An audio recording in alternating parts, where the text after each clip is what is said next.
Tay, nabalitaan niyo po ba na ibebenta na daw ang kalatig lupa na sinasaka natin? Oo nga daw. Si Kulas ang nagsabi sa akin. Alam niyo po ba ang dahilan ng may-ari kung bakit nila ibebenta ang lupa nila? Sabi may sakit daw yung babae at sa ibang bansa balak ipagamot ng asawa. Tsaka nandun na rin ang mga anak ng mag-asawa eh. Ibang klase talaga ang mga mayayaman. Parang probinsya lang sa kanilang pagpunta ng ibang bansa. Oo nga, pero hindi mo kailangan mainggit sa kanila. Itinadhana talaga sila na ipanganak na mayaman. Hindi naman po ako masyadong naiinggit. Hindi niyo naman po kami pinalaki ng mga kapatid ko na mga inggitera. Kaya lang, gusto rin namin na umangat sa buhay kahit papaano. Alam mo anak, wala namang masama kung mangangarap ka ng mataas. Basta sabayan mo ng dasal at sipag. Ganun na nga pong ginagawa ko. Namulat kaming magkakapatid sa mahirap pero simpleng pamumuhay dito sa probinsya namin. Karaniwan ng hanap buhay dito ay pagsasaka. Masasabi ko na maswerte pa rin kami kumpara sa ibang lugar. Na halos puro subdivision na ang ipinalit sa mga hekta-hektaryang palayan.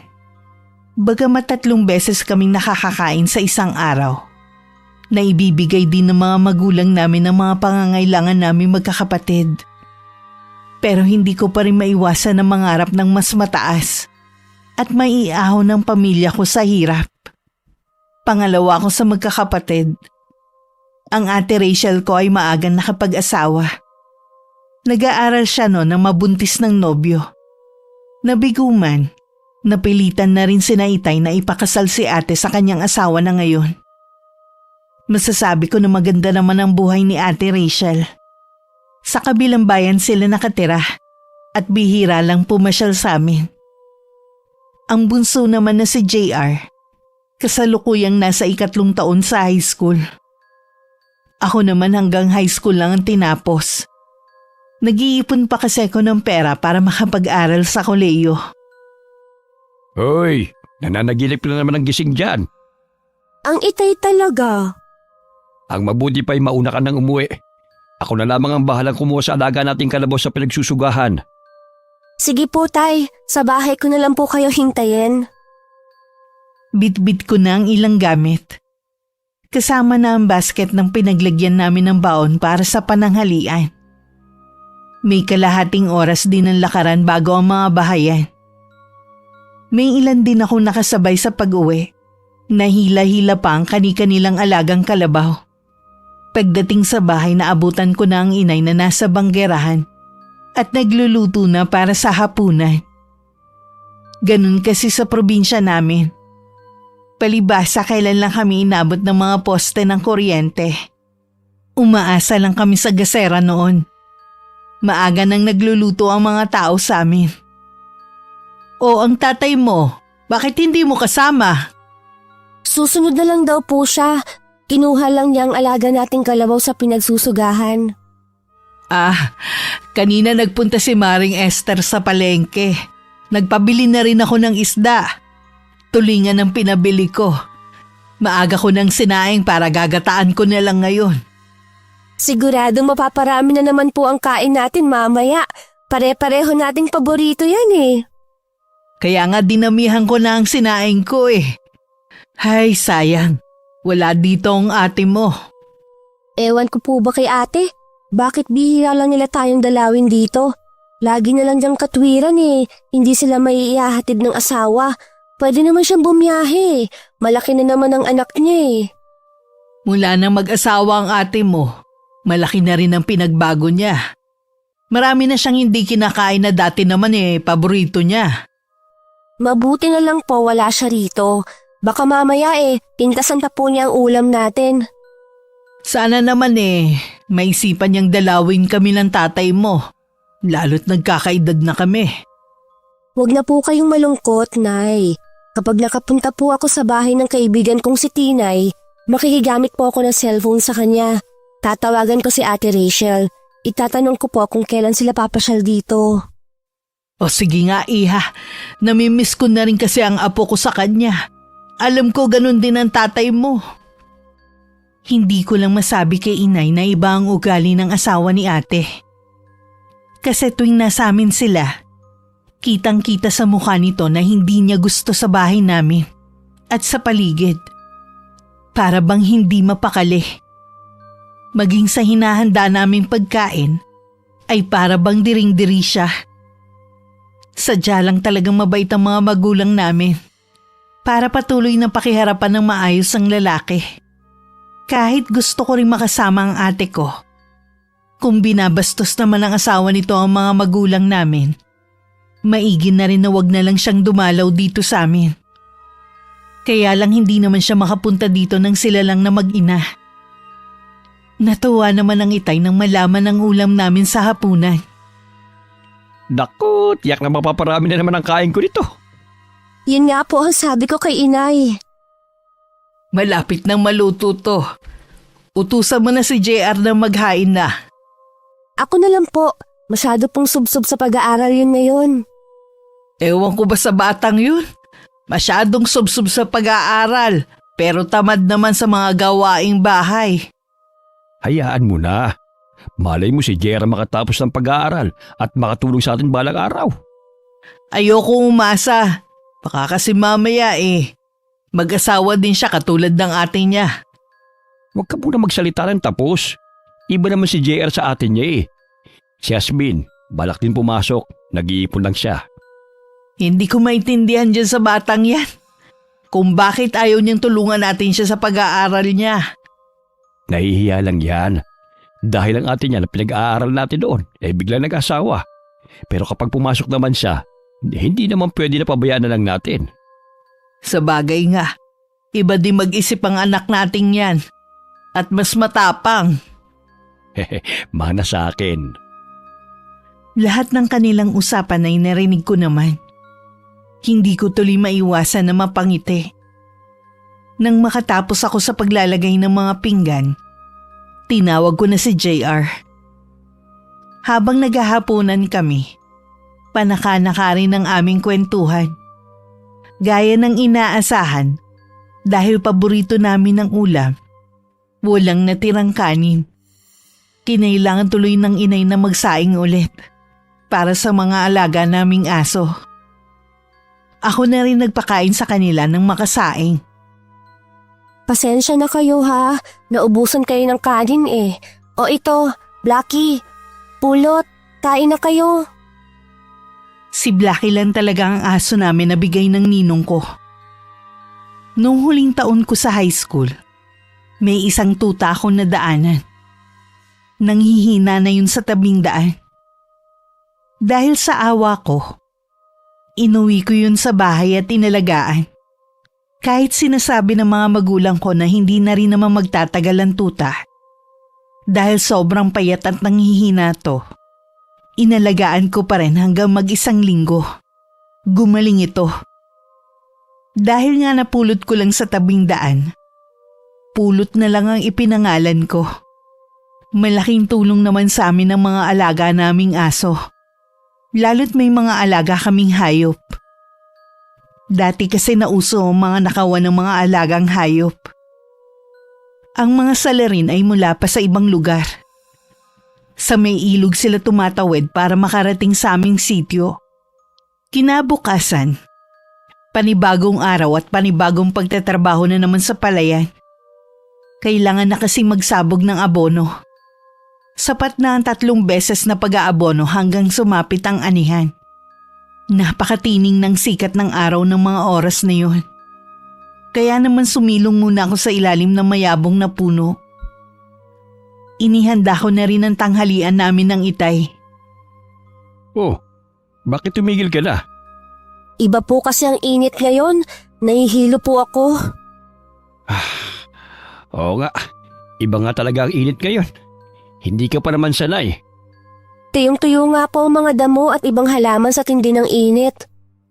Mabuti nga lang malapit ang palayan sa may ilog. May nakukuhanan tayong patubig. Oo nga po Mabuti pa tay. Kumain na po tayo. Sige. Kanina pa nga rin ako nagugutom Kahit 5:00 na ng mga oras na yun, mainit pa rin ang sikat ng araw. Bihira rin ang umulan kaya hirap ang ibang magsasaka sa amin. Hindi kasi sila makapagpatubo ng mga pananim dahil walang ulan. Kaya naman inaasahan na namin ang mataas na presyo ng mga gulay sa palengke. Isang umaga nagpaalam ako na pupunta lang sa bahay ng kaibigan kong si Tinay. Nakigamit na rin ako sa kanya ng cellphone para matawagan ng ate ko. Hindi ko nga lang nakausap to dahil ang asawang may hawak. Sabi nito wala ang kapatid ko. Umalis kasama ng pamangkin ko. Umuwi na lang ako pagkatapos ko magbigay ng bayad kay Tinay. Hindi na malaya ng mga magulang ko na dumating na ako ng bahay. Tila meron silang pinag-uusapan na mahalagang bagay. Napukaw ang atensyon ko na marinig ko ang tungkol sa patubig na nanggagaling sa ilog. Ay, kapag hindi na tayo pinayagan ng bagong may-ari ng lupa na magkaroon ng patubig, sayang ilang buwan nating hirap sa pagtatalim ng palay. Kung kailan namang kasagsagan ng init, tsaka pa nagdamot ang nakabili ng lupa. Ang ipinagtataka ko lang, bakit siya inaki ng ilog wala namang pwede magmay-ari ng ilog na yan. Ano ang gagawin natin? Maraming umaasa sa ilog na yon, lalo ang pananim nating palay. Kinausap na daw ni parang Efren pero matigas daw yung nakabili ng lupa sa kahangganan natin. Siguradong malaking problema ang idudulot nito sa mga magsasaka ng sityo. Nang silipin ko ang aking mga magulang, kitang-kita sa mukha nilang labis na pag-aalala. Parang mas tumanda si tatay sa tunay niyang edad. Mahalaga sa aming mga taga-sityo ang ilog na yon. Lalo na't patubig sa palayan. Malaking dagok kung sakaling hindi namin mapakiusapan ang bagong may-ari ng lupa na nasasakupan ng ilog. Nang sumunod na araw, madalas na magpulong ang mga magsasaka. Piling-piling tao lamang ang sumasama sa pagpupulong na yon. Hindi na rin ako sumasama dahil bago pa lang ako. Nay, sa tingin mo kaya may naisip ng solusyon ng itay at ng iba pa? Hindi ko alam anak Matigas daw yung bagong may-ari na sa lupang pagmamay-ari niya nasasakop ang ilog. Taga saan po ba ang taong yun? Taga Maynila daw. Ay, ganun ba talaga sila? Mahirap pakiusapan? Hindi naman lahat. Kaya lang sana naman wag niyang ipagdamot ang ilog na matagal na rin nating pinakikinabangan. Kapag hindi pa rin nakagawa ng paraan si na itay, tiyak labis tayong mga apektuhan. Ipagdasal na lang natin na maging maayos ang lahat sa mga susunod na araw. Ay, kung bakit kasi kung sino pa ang mahirap, siya pa ang sinusubok ng problema. Tandaan mo, lahat ng tao sinusubok ng problema. Manalig ka lang lagi, anak. Tila hindi kami kinakatigan ng pagkakataon.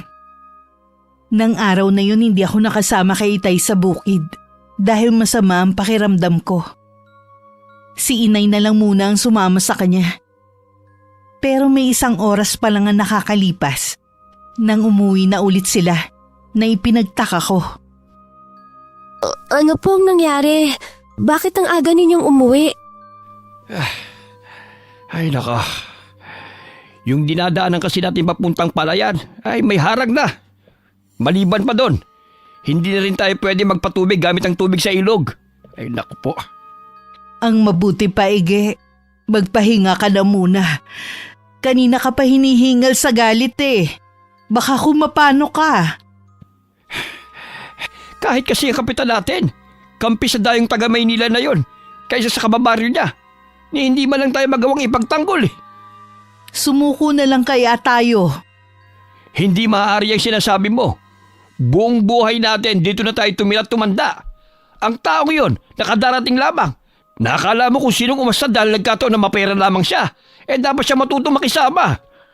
Tama ang itay, Nay. Paano yung mga pinaghirapan natin? Babaliwalain na lang ba natin yon? Tsaka ilog yun. Walang pwedeng magmay-ari nun. Para sa lahat yun. Pasensya na kayo. Dahil sa nangyayari hindi na ako makapag-isip ng tama. Naiintindihan naman po namin kayo, Nay. Lahat po tayo apektado at problemado. Walang papayag sa gusto niyang mangyari. Kung may binabalak man kayo ng mga kasama mo, wag mo nang ituloy. Baka yan pa ang ikapahamak nyo. Awang-awa ko sa mga magulang ko at mga tao sa sityo dahil sa nangyayari. Pero ako man ay walang maisip na solusyon. Nang malaman ko na pupuntahan ng Itay ang bahay nung nakabili ng lupa sa kahangga namin, sinabi kong sasama ako. Hindi na kailangan, anak. May mga kasama naman ako eh. Sige na po, Tay. Sasama ako sa inyo. Gusto ko rin po kasing makita ang taong nakabili ng lupa ng mag-asawang Sanchez. Ay, sige na nga. Pero huwag kang mangingialam sa pag-uusap namin. Opo, Tay. Mabilis pa sa 4:00 akong gumayak. Nauna pa nga ako kay Itay at sa labas na ng bahay ko na lang siya hinintay. Bali 6 kaming pupunta sa malaking bahay na dating pag-aari ng mag-asawang Sanchez. Sa malaking gate kinausap ng Itay ang gwardyang nakatalaga doon. Hawak ang radyo, may tinawagan ito sa loob ng malaking bahay. May ilang minuto pa kami naghintay bago may dumating na isang lalaking nasa 40 ang edad. May 3 kasambahay itong kasama. Ang isa nga sa kanila'y kilala ko pa dahil taga-sityo din ito. Mukhang masungit ang lalaki.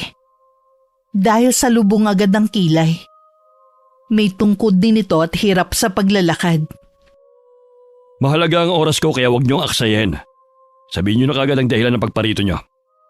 Magandang araw po sa inyo, Ginoong Emiliano. Kami na mga kasama ko ay naparito para sana makipag-usap sa inyo. Tanging ang kanang kamay niyo lang po kasi ang nakakausap namin eh. Gusto po kasi namin na kayo mismo ang aming makaharap. Pinaparating naman sa akin ang mga hinaing niyo. Ganun po ba? Di alam niyo na po ang suliranin namin tungkol sa ginagamit namin na patubig sa aming palayan. Siguro naman malinaw na sa inyo ang sinabi sa inyo ng kanang kamay ko na hindi nyo na maaaring gamitin pa ang ilog na pagmamayari ko. Pero may karapatan po ang mga taga-sityo sa ilog na yon. Doon po kami kumukuha ng patubig para sa aming pananim. Kahit po mag-asawang Sanchez, hindi po kami pinagbabawalan noon. Noon yon. Ngayon kasi ako na ang bagong may-ari. Kaya ako na ang masusunod ngayon. Hindi po maaaring mayroong magbayari ng ilog. Yan ay galing sa kalikasan para pakinabangan ng mas maraming tao at hindi nang iisa lamang. Sino naman ang may sabi sa inyo niyan? Baka nakakalimutan mo. Nasa lupang binili ko na roon ang ilog na sinasabi mo. Kaya pag-aari ko yon. Nagmamakawa po ako sa inyo. Natutuyo na po ang aming palayan at iba pang pananim. Hindi biro ang ginastos namin. Lalo na po sa mga abono. Inaaksay nyo lang ang oras ko. Buo na ang desisyon ko. Hindi nyo na magagamit ang ilog na pag-aari ko para maging patubig sa inyong palayan. Nagmamakaawa po kami sa inyo. Hindi ka ba talaga makaintindi, ha? Ganyan ba talaga kayong mga taga-sityo? Mahirap paliwanagan? Pare-pareho na ang mga reaksyon ng mga kasama namin. Naiiyak sila at halos maglumuhod na nang tumalikod ng lalaki. Pinipigilan ko lang ang sarili ko na huwag mapaiyak dahil sa matinding awa sa mga kasama namin. Bigo kaming lahat na umuwi. Habang daan wala ni isa ang umiimik. Pagdating sa bahay tuloy-tuloy lang ang Itay sa loob ng silid. Hindi man lang pinansin ang pagtatanong ng inay sa kanya. Oh, ano nangyari sa lakad nyo? Ay, matigas pa po sa bato ang damdamin ng lalaking yun. Ha? Ibig sabihin, hindi nyo napakiusapan yung bagong may-ari ng lupa na sumasakop sa ilog? Ganoon na nga po. Ito na siguro ang umpisa ng kalbaryo natin. Huwag ninyong sabihin yan, Nay. Naniniwala po ako na may iba pang paraan. Meron ka pa bang ibang naiisip na solusyon? Sa ngayon po wala pa. Pero malay nyo sa mga susunod na araw makahanap tayo ng paraan. Baka magbago pa po ang isip ni Ginoong Emiliano. Hindi nakakayanin ng mga pananim natin ng ilang araw. Tuyo na ang mga palayan at ibang tanim natin. Mula nang manggaling kami sa malaking bahay, hindi na naglalalabas ng bahay ang Itay. Hindi na siya pumupunta ng bukid para bisitahin ang mga pananim namin. Ang labis na ipinag-aalala namin ng inay, Nabaling sa alak ang atensyon ng Itay. Katulad ngayon, mag-isa siyang umiinom ng lambanog sa likod ng bahay namin. Ige, tama na yan. Gabi-gabi ka na lang umiinom eh. Pabayaan mo ako, Ligaya. Pumasok ka na sa loob ng bahay. Gusto ko mapag-isa. Hindi ba susolusyonan ng pag-inom mo ng alak ang problema natin? Sino naman may sabi sa'yo na nag-iisip pa ako ng solusyon sa problema natin? Wala na akong pakialam pa. Ano ka ba naman, Ige? Bakit sa tingin mo? May sasalba pa ba natin ang mga pananim natin, ha? Hindi na. Wala nang pag-asa. Ige, huwag ka namang magsalita ng ganyan. Sa'yo ko kumukuha lagi ng lakas ng loob. Paano kami ng mga anak natin? Pakiramdam ko, wala akong kwentang ama at asawa. Dahil sa pagtatanim lang ang kaya kong gawin. Hindi ko kaya ang ibang trabaho. Huwag kang magsalita ng ganyan. Sama-sama natin harapin ang pagsubok na ito. Malalampasan din natin to. Imbis na sumagot ang Itay, sunod-sunod na tungga na lang ang ginawa niya. Tinalikuran na lang siya ng Inay nang hindi pa rin siya nagsasalita. Hinayaan na lang siya mag-isang uminom doon. Kahit ako sa nakikita ko kay Itay, para na rin akong nawawalan ng pag-asa. Nang sumunod na araw, pinuntahan ng kapwa namin magsasaka ang Itay dito sa bahay namin. Kahit ang mga ito nahihimigan ko na rin ng kawalan ng pag-asa. Siguro dahil na rin sa kawalan ng suporta mula sa kapitan namin. Tanggapin na lamang natin ang itinadhana sa atin. Hindi na rin naman natin may sasalba ang mga pananim natin eh. Yun po ba ang napag-usapan ninyo? Oo, wala na rin namang magagawa pa. Saan po kayo pupunta? Maglalasing na naman kayo? Huwag mo akong pakialaman. Anak lamang kita. Hayaan mo ng tatay mo. Bakit ba ang bilis sumuko ng Itay? Alam mong ginawa lahat ng tatay mo para maisalba ang mga pananim natin. Pero tao lang siya. Wala siyang kapangyarihan para mapagbago ang isip ni Ginoong Emiliano. Mabigat pa rin sa loob ko na tanggapin ng lahat. Hindi ako makapaniwalang ang pagod at sakripisyo naming lahat ay masasayang lang. Maliban doon batid kong maraming magugutom. Malapit na magtanghalian noon. Magsasaing na sana ako nang makita kong 2 gatang na lang ang bigas sa lalagyang lata. Bigla kong naalala, hindi namin problema ang bigas dati. Ito na lang pala ang bigas natin, Nay. Siguro magtiyaga muna tayo sa saging na saba. Patitiba ko sa tatay mo ang saging sa likod bahay. Hanggang kailan tayo ganito? Hasmin, Paano po si JR? Alangan naman po na saging na sabang ipabaon natin sa kanya araw-araw. huwag ka mag-alala. Makakaraos din tayo. Konting tiis lang, ha? Opo, Nay. Hindi ko na lang po isasaing ito. Ititira ko na lang po para pambaon ni JR. Napilitan akong humingi muna ng tulong kay Ate Rachel. Isinantabi ko muna ang hiya kung asawa man niya ang makatanggap ng text message ko sa kanya. Sumagot naman siya na magpapadala kinabukasan. Natuwa naman ako at hindi kami natiis ng ate. Kay inay ko lang sinabi na magpapadala ang ate. Si tatay kasi kahit umaga pa lang, alak na agad ang inaatupag.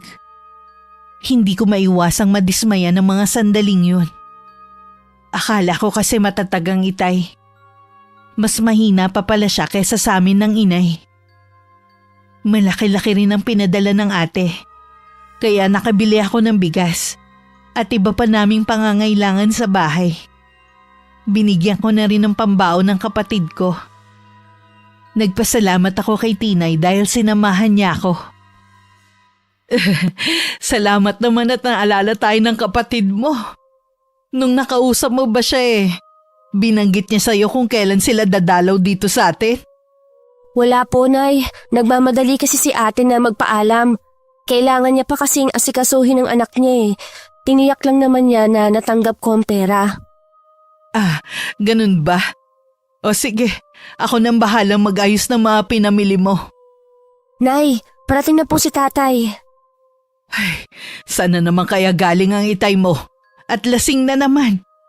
Imbis na ibili na lang ng pagkain dito sa bahay sa alak pa napupunta. Hasbin. Andiyan ka na pala. Aba, ang dami mong pinamili. Pahingi naman ang pambili ng alak ko. Ano ka ba naman, Ige? Lasing ka na nga Gusto mo pa rin uminom? Ang mabuti pa magpahinga ka na. Huwag ka nga mangialam dyan. Itong anak mong kinakausap ko at hindi ikaw. Wala nang perang anak natin. Kita mo ang pinamili ng mga kailangan dito sa bahay. Sinabi na huwag kang mangialam Tama na po yan. Huwag na po kayo mag-away. Ito po, tay, ang 100 piso. Iyan na lang po ang natira. Ayos na to, anak. Salamat ha. Saan ka na naman pupunta, Ige? Wala kang pakialam sa amin. Kita mo yung tatay mo. Bakit naman kasi binigyan mo pa ng pera Umalis na naman tuloy. Napansin naman po ninyo na nag-iiba ang ugali ng itay kapag nalalasing. Nung isang araw, nakita ko po na pinagbuhatan niya kayo ng kamay. Ayoko po nasaktan na naman niya kayo. Napikon na rin kasi siya sa bunganga ko Kahit na po, wala pa rin siyang karapatan na saktan kayo. Hayaan mo na. Mabuti pa samahan mo akong magluto. Gusto ko kasi na may kakwentuhan sa kusina Sige po, Nay. Ay, Parang gusto ko tuloy pagsisihan na binigyan ko pa ng perang itay kanina. Malalim na kasi ang gabi. Hindi pa ito umuwi ng bahay. Masama ang pakiramdam ni inay. Kaya pinauna ko na siyang matulog. Ang bunso ko namang kapatid ay kanina patulog. Maaga din kasi ang pasok nito kinabukasan. Naupo ako sa gilid ng bintana habang nakatanaw sa daan. Napatingin ako sa dalawa naming alagang aso. Nakatingin din sila sa direksyon ng daan. Tila inaabangan din ang pagdating ng itay. sana naman nasa bahay lang ng isa sa kumpare niya ang itay. Kapag ganyan ka ng ganyan, tay, baka hindi na kita bigyan ng pera. Hindi ko na nagawang labanan ng antok ko. Isinara ko na ang bintana at saka nahiga sa mahabang upuan na yari sa kawayan. Mararamdaman ko naman ang pagdating ng itay kapag tumahol sina Blackie at Pulot. Ngunit hanggang umaga na, hindi pa rin dumating ang itay. Bahagya pa ako uminat bago tuluyang bumangon. Sakto naman na lumabas ng silid ang inay. Hindi talaga dumating ang itay mo. Ano kaya nangyari sa kanya? Kapag nagliwanag po lalabas ako para hanapin siya. Maghahanda lang muna ako ng almusal at baon ng kapatid mo. Magkape ka muna bago ka lumabas ng bahay, ha? Tumangulang ako kay inay. Hindi pa man ako nakakatapos uminom ng kape nang biglang dumating ang itay kasama ang dalawang kumpare nito. Lango pa rin sa alak ang itay. Kaya kinailangan pa rin namin siyang alalayan na makapasok ng silid. Umalis na rin naman agad ang dalawa nitong kumpare pagkatapos siyang maiuwi. Sabi pa nila, hindi sa kanila ito nakipag-inuman. Nakita lang daw nila ang itay na natutulog sa madamong bahagi ng tabing daan. Naiiling pa ang inay bago namin iniwan ang itay sa silid. Sino kaya ang kainuman ng itay mo kung hindi naman ang dalawa niyang kumpare? Tsaka bakit hinayaan lang nilang matulog sa damuhan ng itay mo? Marami naman pong kaibigan dito ang itay. Mamaya po itanong natin pagising niya. Kung kailan naman tumanda ang itay mo, tsaka naman naging pasaway. Naniniwala po ako na babalik din sa dati ang itay. Masama lang po talaga ang loob niya. Kailan pa siya babalik sa dati? Kapag nagkasakit na siya dahil sa kakainom niya? Huwag naman po sana siyang magkasakit. Ganun ang mangyayari sa kanya kapag hindi niya tinigilan ng pag-inom. Kapag nagkasakit pa ang itay sa panahon na ito, baka lalo tayo malugmok nito. Hindi na umimik ang inay. Tahimik na lang niyang ipinagpatuloy ang ginagawa. Si JR naman nagising na rin ng mga oras na yon. Pumasok muna siya sa banyo para maligo. At saka kumain ng almusal bago pumasok sa eskwelahan. Dahil naiinip sa bahay, naisipan kong puntahan ang bukid na sinasaka namin. Lahat ng pananim na naroon ay natuyo na. Nagbitak-bitak na rin ang lupa dahil sa matinding init. Hindi ko na naman maiwasan ang manlumo sa nakikita ko. Lalo din ako nagngit-ngit kay Ginoong Emiliano. Dahil sa kakapusan ng pera, napilitan na kaming ibenta ang alaga naming kalabaw. Malungkot kong tinanaw ang pagkuha rito ng bagong may-ari.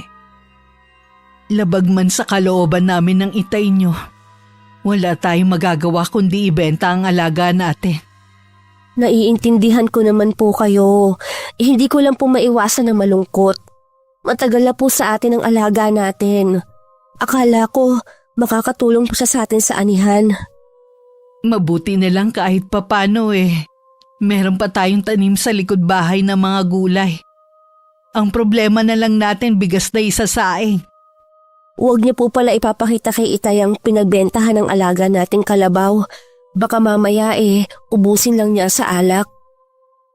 Nagpaalam lang ako kay inay na pupunta sa bahay ni Natinay.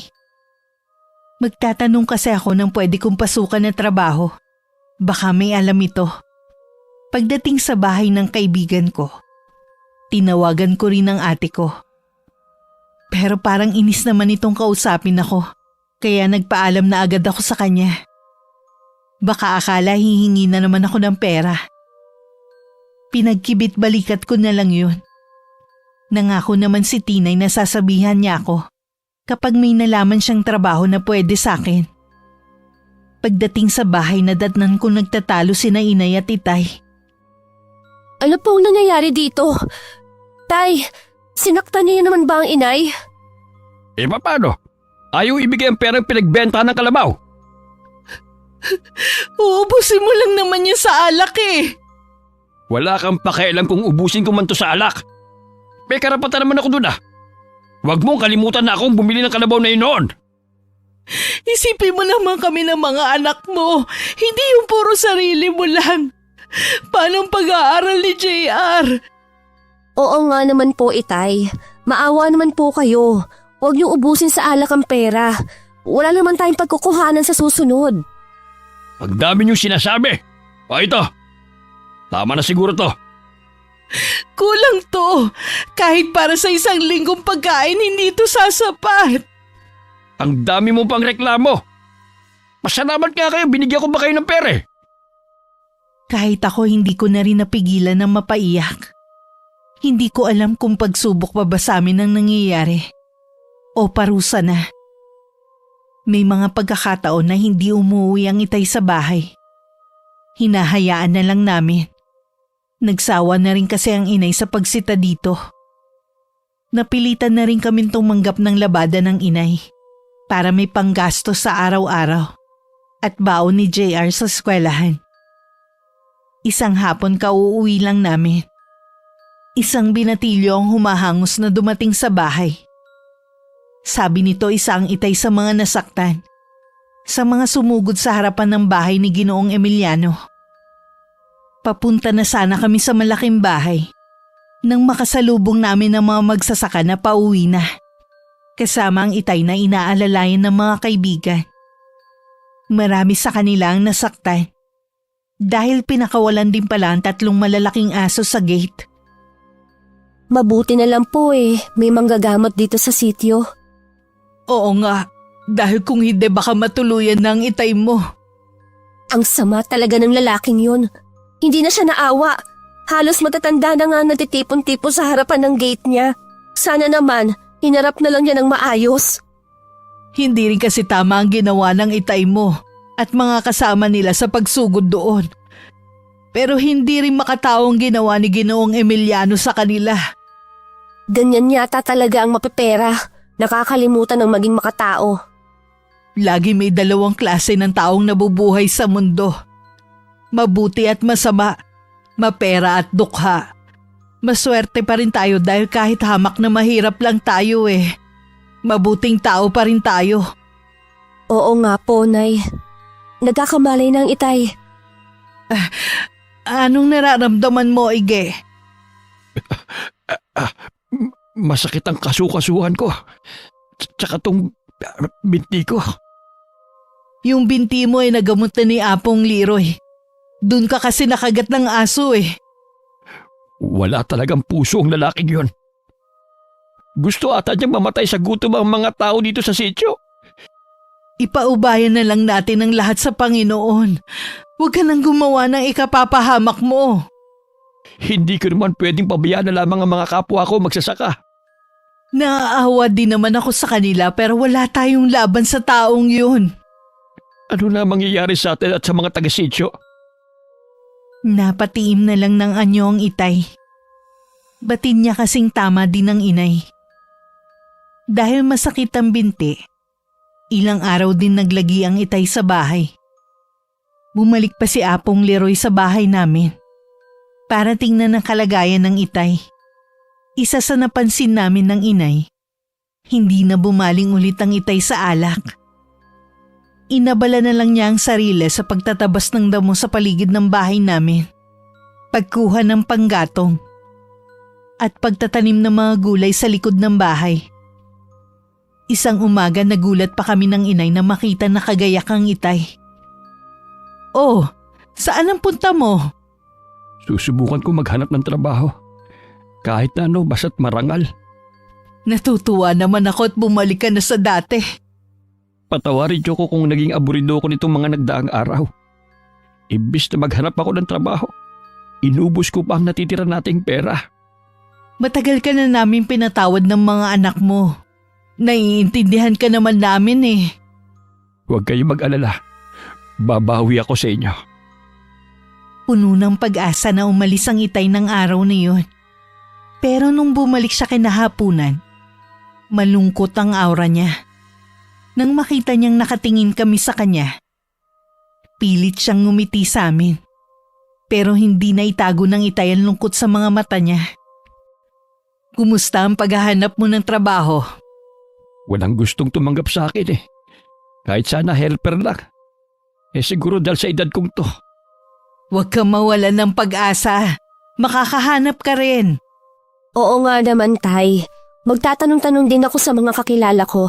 Baka meron silang alam na pwede niyong pasukan. Pansamantala, kami muna ng anak mo ang bahala sa gastusin dito sa bahay. Nahihiya na kasi ako sa inyo Ako dapat ang tumataguyod sa pamilyang ito.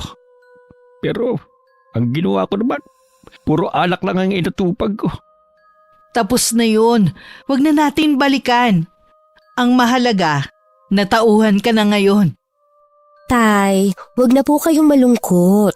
Ang mahalaga po, sa hirap at ginhawa, magkakasama po tayo. 'Di ba? Yun naman po ang mahalaga. Tama ang anak mo. Kaya ngumiti ka na riyan. Salamat sa inyo. Napakaswerte ko talaga sa inyo. Ang mabuti pa, saluhan mo na kami sa pagmimerienda. Yun ang balak naming gawin bago ka dumating. Naglaga kasi si Jasmine ng saging na saba. Halos araw-araw lumalabas nun ang itay, pero bigong umuuwi. Hanggang sinabihan na siya ng inay na itigil na ang paghahanap ng trabaho. Sumang-ayon na lang din ang itay. Pinuntahan ko ulit si Tinay. Inaalam ko kung may alam na siyang trabaho na pwede kong pasukan. Sabi nito naghahanap daw ng kasambahay si Ginoong Emiliano. Bigla namang umasim ang mukha ko at hindi ko na pinatuloy ang sasabihin niya. Wala akong planong maging kasambahay na walang pusong taong yun. Pag-uwi sa bahay nadatnan kong masinsina nag-uusap ang mga magulang ko. Ano pong pinag-uusapan ninyo? Plano kasi ng itay mo na manghiram ng medyo malaki-laking halaga sa ate mo. Ano po ang gagawin niyo sa perang mahihiram niyo? Balak namin ang inay mo na mag-alaga ng baboy. Tapos ang inay mo naman magtatanim ng mga gulay para ibenta naman niya. Anong masasabi mo, anak? Ha? Maganda nga po yan. Tutal naman ikaw lagi ang tumatawag sa ate mo. Pwede bang ikaw na lang ang magsabi? Ipaliwanag mo sa kanya ang mga plano namin ng itay nyo. Sige po, kapag pumunta ko kay Tinay, tatawagan ko po ang ate. Ibabalik naman natin sa ate mo ang hihiramin naming pera. At may kasama pang tubo para hindi nakakaya sa asawa niyang si Ariel. Pasensya ka na, anak. Sana nakabili ka na ng cellphone doon sa pinagbilhan natin ng kalabaw. Kung hindi ko nang pinang-inom. Naku tay, hindi rin po natin magagamit ang cellphone dito sa bahay dahil mahina ang signal dito sa atin. Tsaka po ayos lang naman kay Tinay na makigamit ako sa kanilang cellphone. O ayos na anak ha. Ikaw na ang bahala makipag-usap sa ate mo. Opo, Nay. Ako na po ang bahala. Malaki ang pagkakangiti ni na inay at itay. Halata sa kanila ang excitement sa binabalak. Tila ang ideyang yun ang nagbigay sa kanila ng panibagong pag-asa. Kaya naman bigla akong naguluhan kung sasabihin ko ba sa kanila na naiinis na ang ate sa palagi kong pagtawag sa kanya. Para bang lagi nitong iniisip na hihingi na naman ako ng tulong. Pero para sa kanila, susubukan ko na ulit lumapit kay ate. Hindi naman kasi lingid dito ang kalagayan namin. Kahit kinakabahan, nagtungo na ako sa bahay ni Tinay. Hiniram ko ulit ang cellphone niya para matawagan ang ate ko. Kahit hindi ko nakikita ito, ramdam ko sa tono ng boses niya ang disgusto sa pagtawag ko. Bago pa umurong ang dila ko, mabilis ko nang sinabi ang sadya ko. Ngunit ganun na lang ang panlulumo ko at panliliit sa mga binitiwan nitong salita sa akin. Matagal nang tapos ang pag-uusap namin, pero hindi pa rin ako matigil-tigil sa pag-iyak. Kahit si Tinay nakaramdam ng inis sa kapatid ko. Pagdating sa bahay, naghihintay na sa akin sina itay at inay.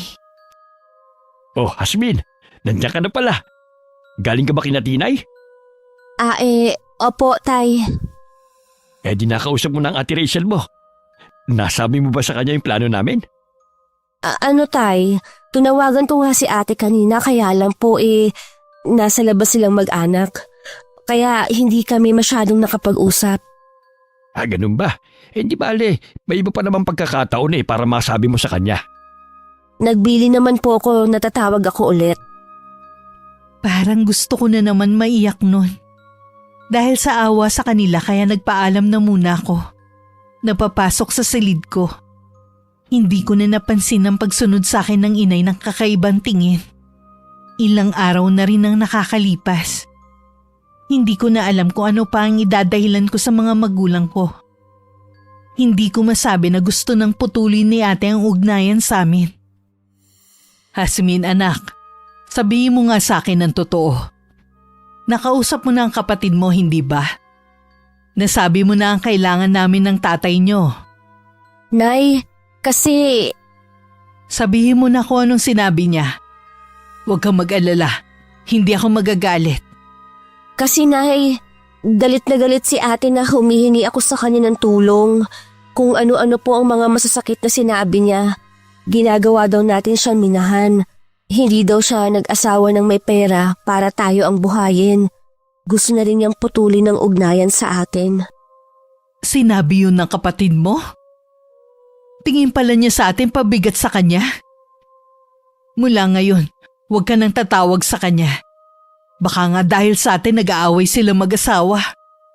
Pero Nay, pamilya niya tayo. Kailangan natin siya ngayon. Hindi ba niya naiisip yung paghihirap ninyo sa kanya noon? Wala na tayong magagawa kung ayaw niya tayong tulungan. Hayaan mo na lang. Makakaraos din tayo balang araw nang walang tulong mula sa kanya. Lingid sa amin ng inay bumalik pala ang itay dahil may nakalimutan ito. Narinig niya ang lahat ng pinag-usapan namin. Nang sumunod na araw hindi na nangulit ang itay. Kung nakausap ko na ba ang ate, Hindi na rin ito binanggit ang mga plano nila ng inay. Siya nga pala, ilang araw akong hindi makakauwi. Sasama kasi ako kay paring Kaloy na mag-uuling. Sayang din yun. May kausap na rin naman kami na kukuha ng mga mauuling namin. Kailan ka aalis? Mamayang hapon na rin. O sige, mag-iingat ka ha. Hindi ka pa naman sanay mag-uling. Magtsaga na lang muna tayo kung anong meron. Makakaraos din tayo.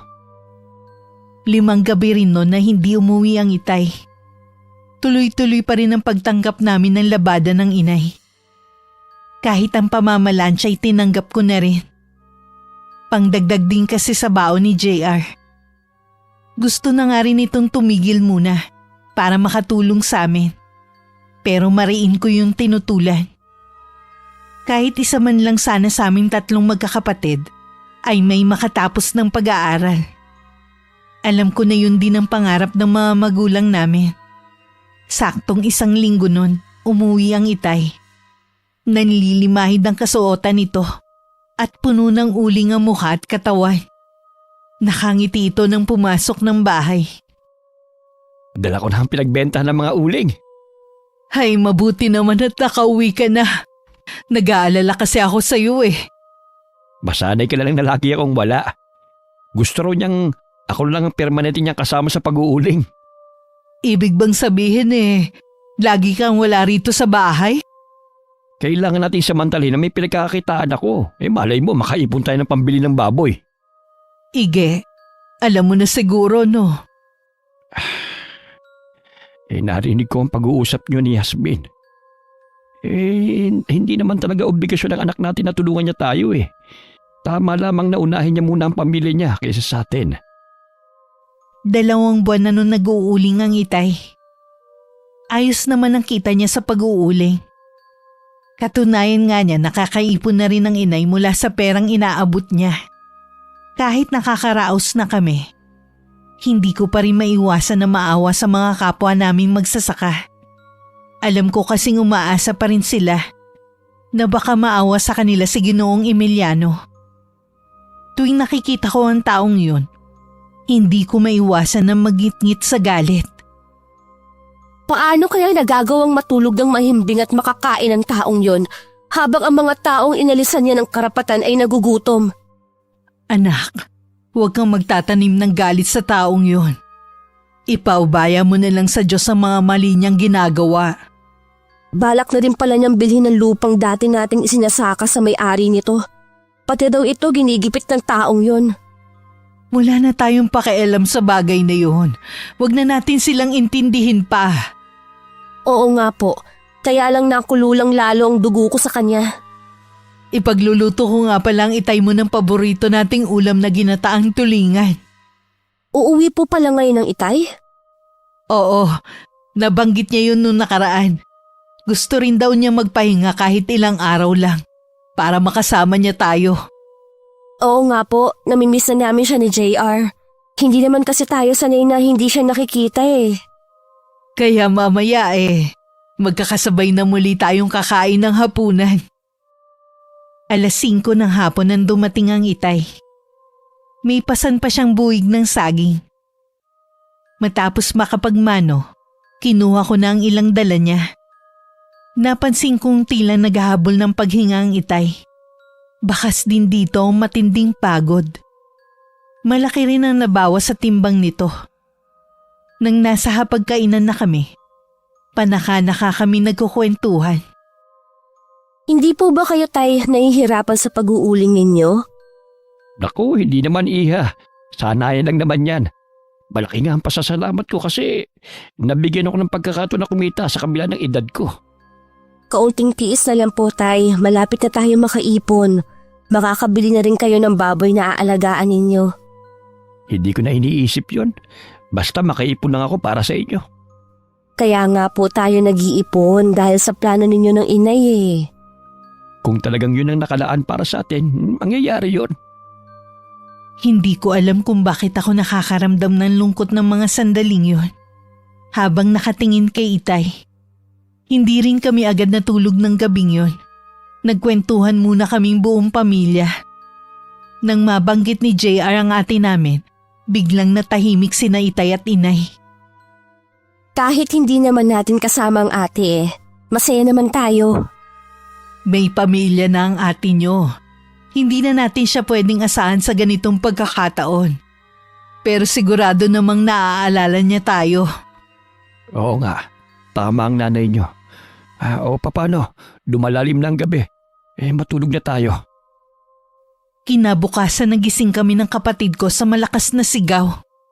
Nasinundan ng malakas na pagpalahaw ng inay sa kanilang silid. Agad ako napabangon. Halos magkapanabay lang kami ni JR na pumasok ng silid ng mga magulang namin. Napasukan naming yakap-yakap ng inay ang Itay.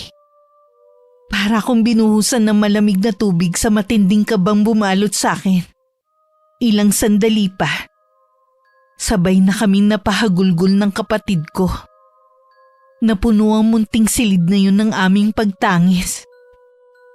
Kasalukuyan nang nakaburo lang Itay sa bahay namin. Ayon kay inay, nagisna na lang niyang wala ng buhay ang Itay. Nay, ako na lang po ang magbabantay muna kay Itay. Ayos lang anak. Ayoko din umalis sa tabi niya. Baka sakaling mapunan yung mga araw na hindi ko siya kapiling.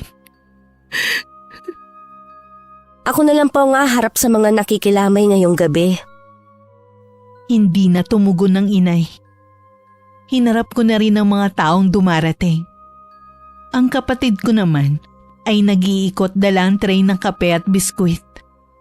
Tumutulong din ang kaibigan kong si Tinay sa kusina. Kasama ang ilan naming kapitbahay. Kahit malalim na ang gabi, marami pa ring tao. Tumabi muna ako kay inay at hinagod-hagod ang likod niya. Umiiyak na naman kasi siya. Kahit hindi sabihin ng Itay mo, hanggang mamatay siya, dala-dala pa rin niya ang galit sa taong nagdamot sa kanila ng patubig. Alam ko naman po yun.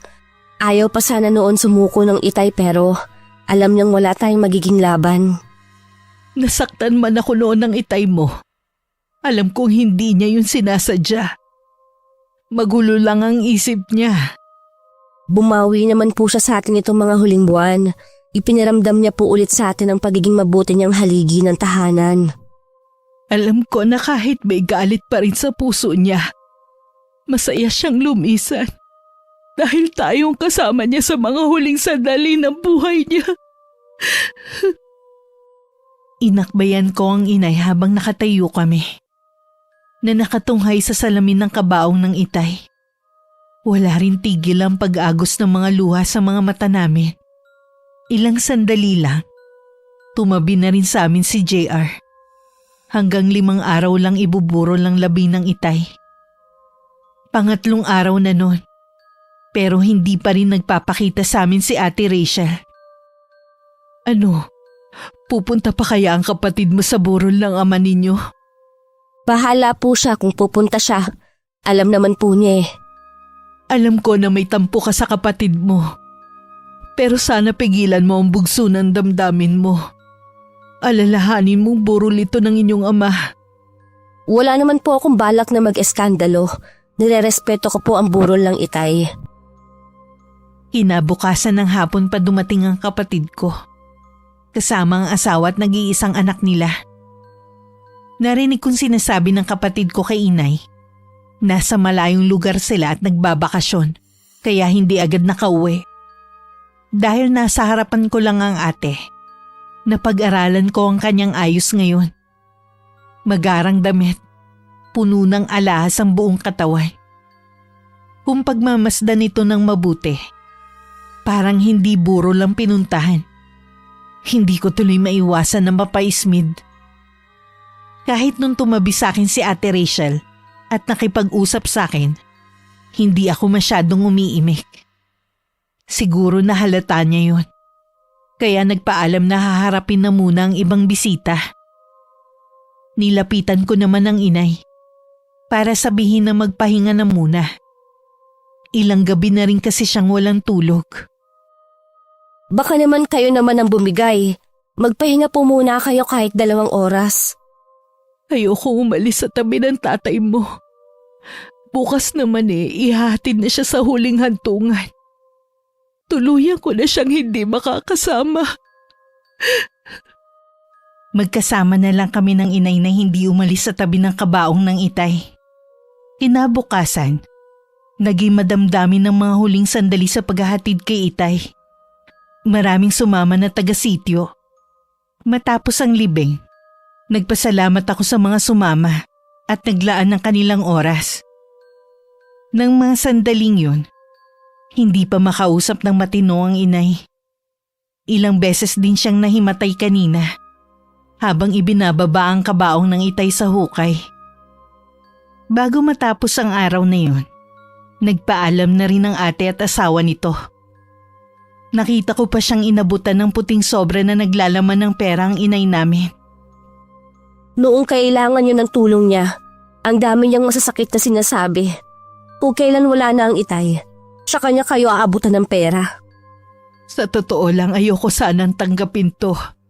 Kaya lang iniisip ko ang kapatid mo. Magagamit niya ang perang to sa pag-aaral niya. Plano ko po magtrabaho para makatulong sa inyo dito. Para hindi na tayo mamaliitin ng ate. Kahit kailan, hindi na ulit ako lalapit sa kanya. Isa rin si Ate Rachel sa sinisisi ko sa pagkawala ng ama namin. Higit sa lahat si Ginoong Emiliano. Gusto kong igante ang kaapihan na dinanas ng aking ama. At iba pa naming kapwa magsasaka. Isang desisyon ang nabuo sa isip ko. Ha? Anong sabi mo? Papasok ang kasambahay sa taong yun? Opo, Nay. Huwag niyo na po akong pigilan dahil buo na po ang desisyon ko.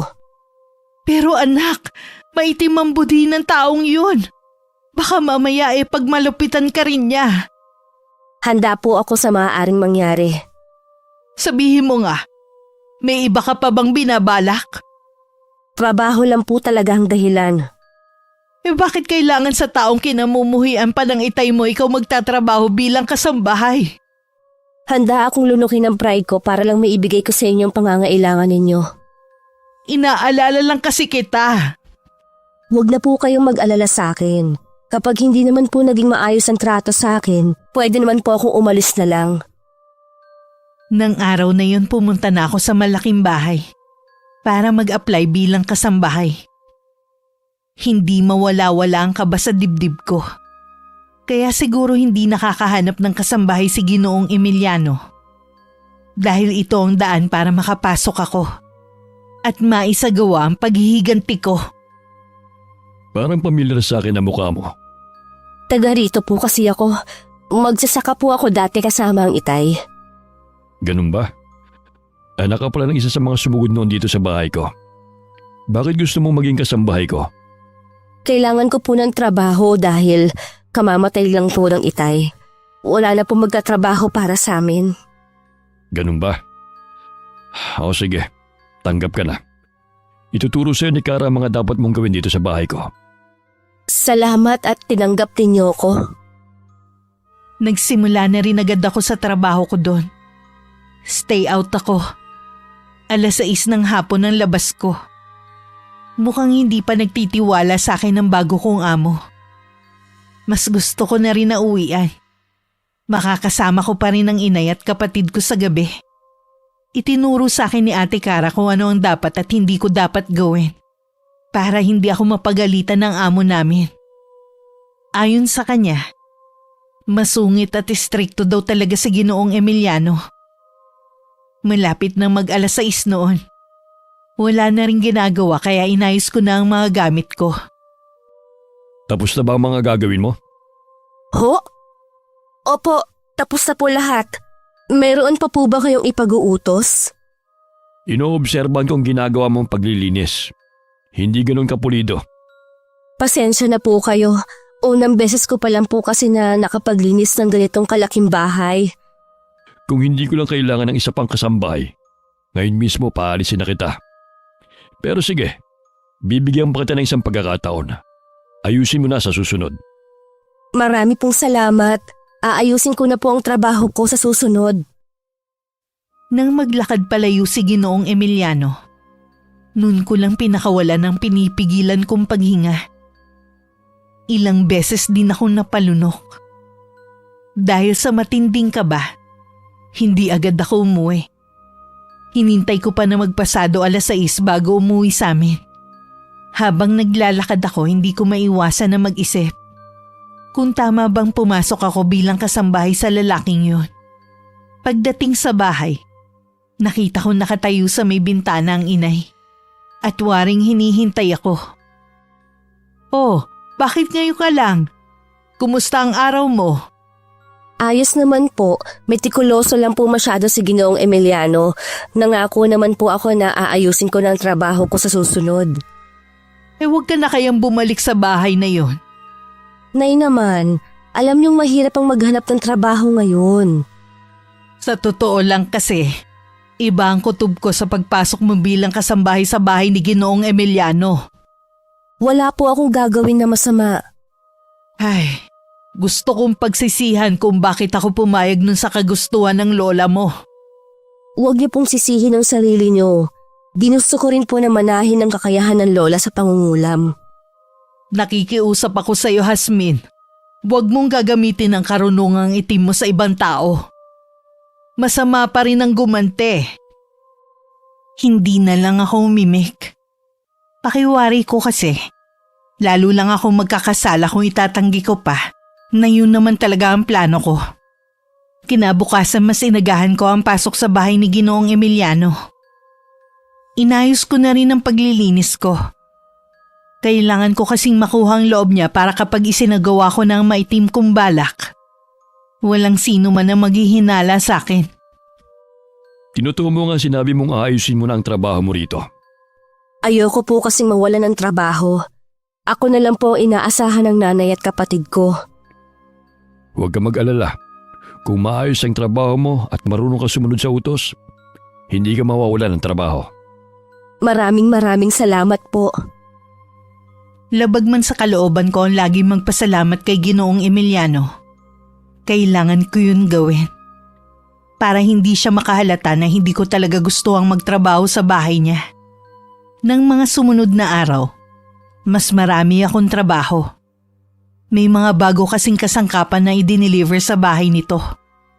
Marami kaming hinakot ng mga lumang gamit papuntang basement. Kung tutuusin trabaho na yun dapat ng lalaki. May hardinero naman sa bahay.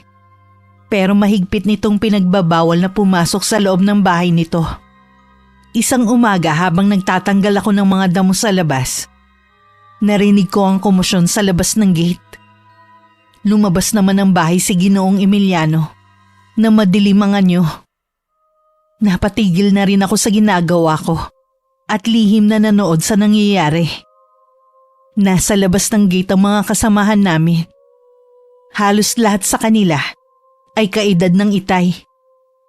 Hindi ko maiwasan na maiyak sa sinapit nila. May mga tauhan kasi na itinalaga sa gate. Dahil malimit na sumugod ng mga dating magsasaka doon. Inutusan ni Ginoong Emiliano ang mga to na paalisin ng mga magsasaka. Dahil sa pagmamatigas nila, pinaghahampas sila ng 2x2. Kitang-kita ang pagbalatay ng sakit sa anyo ng mga to. Ang iba'y napatakbo na lang at ang iba naman ay natumba na lang sa lupa. Hindi ko matagalan na nakikita ko. Kaya tumalikod na lang ako. Bago umuwi ng araw na yun, lakas loob kong kinausap si Ginoong Emiliano sa nangyari kanina. Sino ka para pagsabihin ako sa dapat kong gawin? Nakakaawa po kasi ang nangyari sa kanila. Halos kasing edad lang po ng itay ang iba sa kanila. Personal ko din pong kilala ang ibang nasaktan. Kaya po masakit sa akin na makita silang nasaktan kanina. Matitigas ang ulo nila. Hindi sila makaintindi. Sabagay nga, ano ba nga asahan ko sa mga katulad nyo? Baka nga iba sa kanila hindi man lang nakatungtong sa elementarya. Pero sana po, huwag niyo naman silang saktan. Wala po ba kayong ama o lolo? Hindi niyo ba naiisip man lang na paano kung sa kanila yun mangyari? Hindi mangyayaring nasa isip mo. Dahil kailanman, Hindi sila mapupunta sa ganong sitwasyon. Huwag naman po sana kayong malupit sa kanila. Nakikiusap po ako sa inyo. Basta lang nakatitig sa akin si Ginoong Emiliano. Blanco ang ekspresyon ng mukha niya. Kaya mahirap basahin kung anong naglalaro sa isipan niya. Habang pauwi ako, hindi ko mapigilang mapaiyak. Nagbalik kasi sa alaala ko ang sinapit ng Itay at ng mga kasama niya. Nung unang sumugod sila sa bahay ng amo ko. Lalo tuloy ako nagngit-ngit sa galit. O anak, bakit mugto ang mga mata mo? May ginawa ba ang amo mo sa'yo? Sabi ko na nga ba? Nakita ko po kanina kung paano sakta ng mga magsasaka na kasamahan namin ng Itay. Nabalitaan ko nga yan kanina. Meron pang ang isinugod sa ospital dahil may mga nabalian ng buto. Napakahayop niya talaga. Matigas naman kasi ang ulo ng mga kababaryo natin. Dapat naman pa sila sumuko. Wala naman talaga silang laban eh. Mapera yung tao. Sila, ano may pagmamalaki nila? Hindi sapat na dahilan yon para saktan sila na parang hayop. Naiintindihan kita. Pero mas mabuting wag ka nang mangialam pa sa kanila. Baka ikaw pa ang mapag-initan. Dahil sa nasaksihan ko, lalong tumindi ang pagnanais kong makagante. Nang gabing yon habang mahimbing nang natutulog ang inay at kapatid ko, dahan-dahan akong bumangon sa kailaliman ng gabi. Lumabas ako ng bahay. Sinalubong pa ako ng 2 naming alagang aso. Sumenyas ako na wag silang maingay. Kumawag-kawag pa ang kanilang buntot na tila nakakaintindi. Nagtungo ako sa likod ng bahay namin. Doon ko inumpisahan ng orasyon. Hindi ko kabisadong nakasulat sa libretang itim na pag-aari ng lola ko. Pero bahala na kung anong sumpa ang lalabas kapag binigkas ko ang mga nakasulat doon. Ang mahalaga lang sa akin ng mga oras na yun ay tumalab yun kay Ginoong Emiliano. Kinabukasan sa malaking bahay, tanghali na nang lumabas ng kanyang silid ang amo ko. Kapansin-pansin ang kanyang pananamlay. Nalihim kong ikinatuwa. Ipaghahanda ko na po ba kayo ng makakain? Dalhan mo na lang ako ng kape. Opo. Teka lang po at ipagtitimpla ko kayo. Nang maibigay ko na ang hinihinging kape ng amo ko, bumalik na ako sa ginagawa ko. Buong araw na hindi siya kumain. Ibig sabihin nun, unti-unti nang tumatalab dito ang ginawa ko. Hindi ko akalain na balang araw, magagamit ko rin ang karunungang itim ni Lola.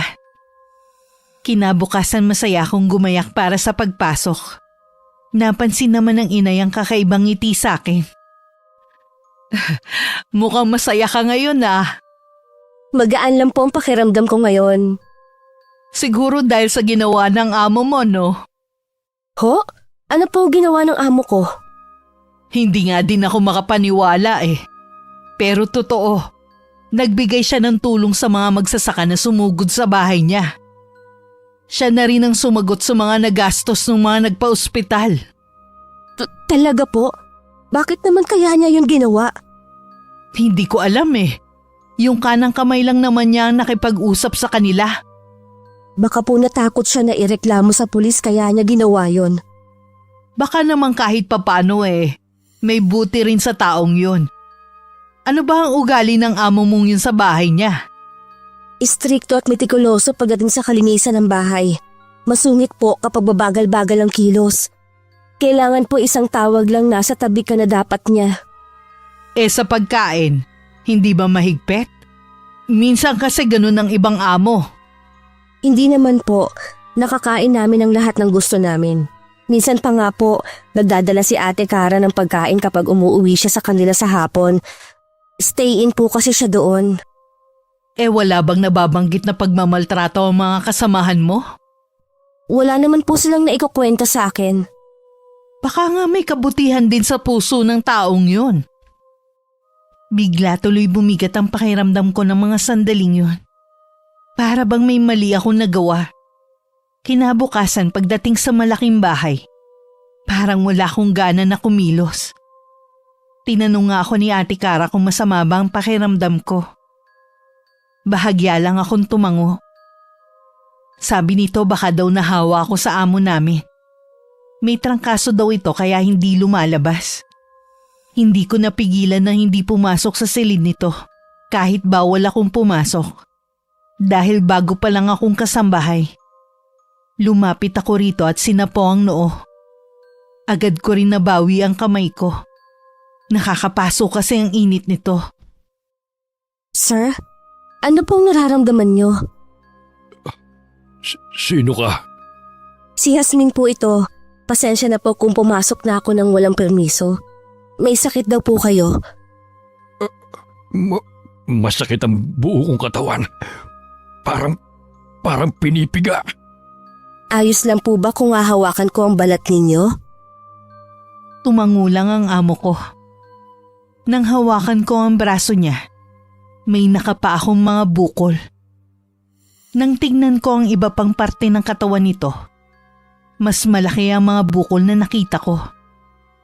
Ang iba'y tila may mga nana sa loob. Naging sugat na rin ang ibang bukol nito. Masangsang na rin ang amoy mula sa ibang sugat. Nagpatawag naman ng doktor ang kanang kamay ng amo ko. Pero imbis na gumaling, lalo pang lumala ang kondisyon nito. Nung umuwi ako naiiyak na lang akong ipinagtapat kay inay ang ginawa ko. Ano ka mo? Binarang mo ang amo mo? Opo, nadala lang ako ng matinding galit ko, Nay. Siya kasing sinisisi ko kung bakit nawala sa atin ang itay. Akala ko gagaan ang kalooban ko kapag nakaganti ako sa kanya. Pero bakit parang lalong mas bumigat ang dinadala ko? Dahil hindi ka likas na masama. Inuusig ka na ng konsensya mo. Pero hindi pa huli ang lahat.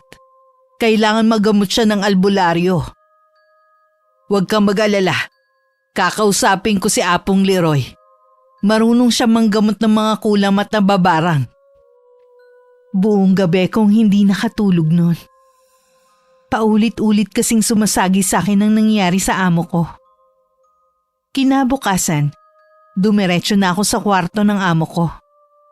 Narinig kong sumisigaw siya sa matinding sakit. Nang makita niya ako, sinigawan niya ako. Anong ginagawa mo rito? Lumabas ka! Hindi kita kailangan dito!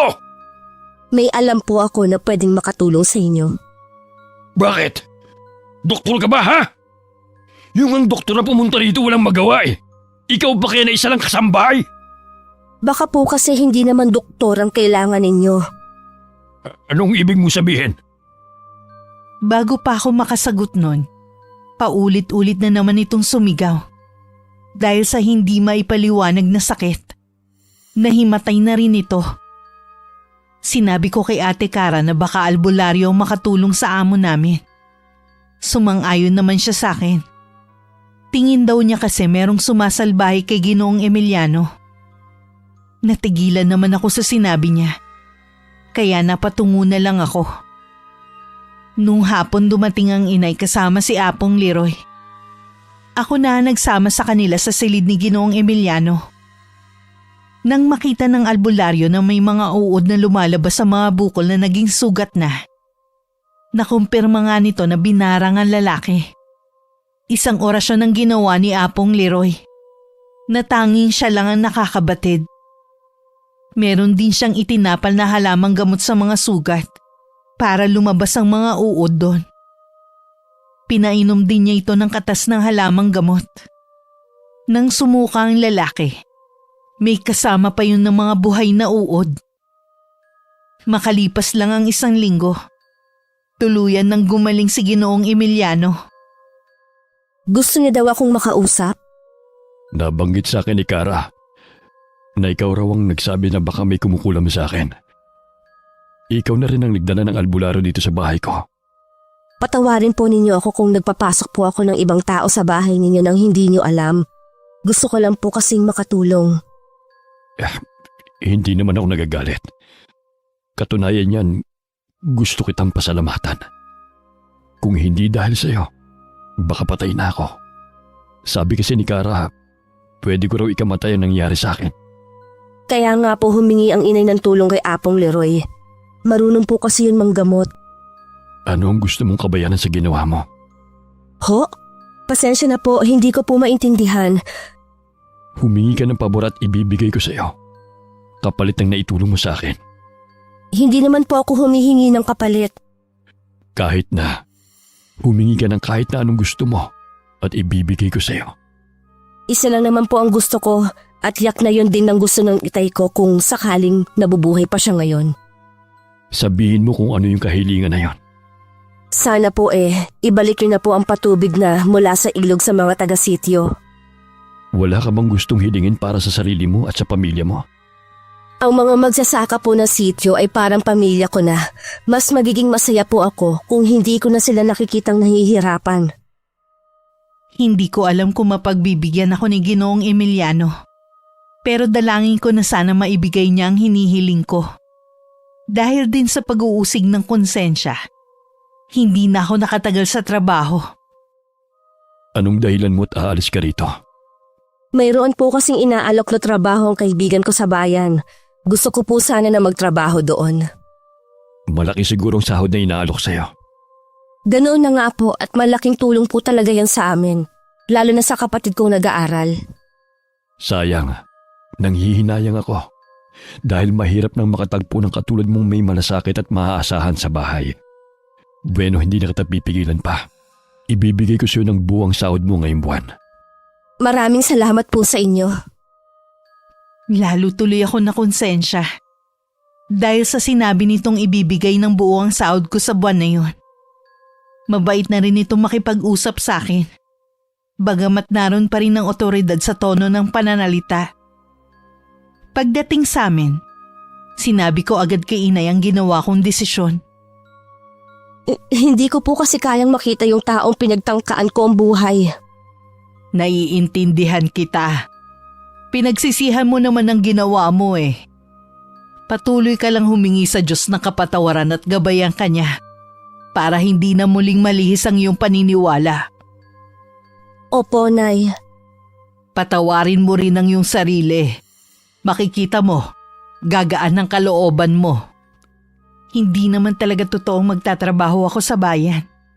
Sinabi ko lang ang kasinungalingan yon para payagan ako umalis ni Ginoong Emiliano. Habang tumatagal kasi ako doon, mas nakikilala ko pa ang pag-uugali nito. Tama ang inay, may kabutihan din sa kanya. Isang hapon pumunta sa bahay ang kaibigan ng itay. Masaya nitong ibinalita na pumayag na si Ginoong Emiliano. Nabuksan ang patubig sa ilog na nasasakupan ng lupa nito. Narinig mo ba yon, anak? Pumayag na si Ginoong Emiliano na magamit ang patubig. Opo, Nay. Akala ko hindi niya ako mapagbibigyan kasi hindi naman siya sumagot noon. Siguro nakapag-isip-isip siya na kailangan ng mga magsasaka ang ilog. Marahil nung nagkasakit siya, noon siya natauhan. Napayakap pa sa akin ng inay sa sobrang tuwa. Muling nakapagtanim ng palay at gulay ang mga magsasaka ng sityo namin, na tanging ikinabubuhay nila. Nang sumunod na linggo, dinalaw din namin ng itay sa sementeryo. Alam mo, Ige, dahil sa anak mo kaya nagbagong isip ni Ginoong Emiliano. Nabuksan muli ang ilog para sa lahat. Ang galing talaga ng anak mo. Alam ko po na ginabayan niyo kami.